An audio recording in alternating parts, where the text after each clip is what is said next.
High, কেমন আছো তোমরা সবাই? আমি অনেক দিন পরে ভিডিও পোস্ট করছি। আচ্ছা, গত রবিবারে তো এএনএম জিএনএম পরীক্ষা হয়ে গেছে। তো এবার শুনছি নাকি পরীক্ষা একটু টাফ হয়েছে। তো তোমাদের পরীক্ষা কেমন কি হলো আমাকে জানিও।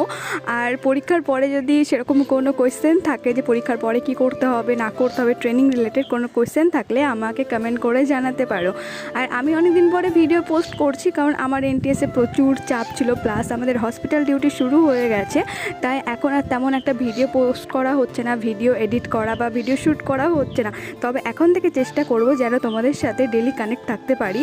আর তোমাদের যেসব কোয়েশ্চেন আছে এই এএনএম জিএনএম ট্রেনিং রিলেটেড, সেগুলো যেন উত্তর করতে পারি। আর আমার কাছে ইনস্টাগ্রামে প্রচুর ডিএমস আসছে যে কি করলে কি হবে না হবে, তো সেগুলোর আমি রিপ্লাই দিচ্ছি। তো তোমরাও যদি চাও আমাকে কমেন্ট করতে পারো। তো এটা অনেক দিন আগেকার ভিডিও, সেদিন আমি রান্না করেছিলাম, মেসের অনেক কাজ করেছিলাম, মেস গুছিয়েছিলাম। আর সেদিনকে আমি চিড়ে পোলাও বানিয়েছিলাম, আমার রুমমেট আমাকে খেতেও দিয়েছিল। তো দেখা হচ্ছে পরের ভিডিওতে, ভালো থেকো, বাই।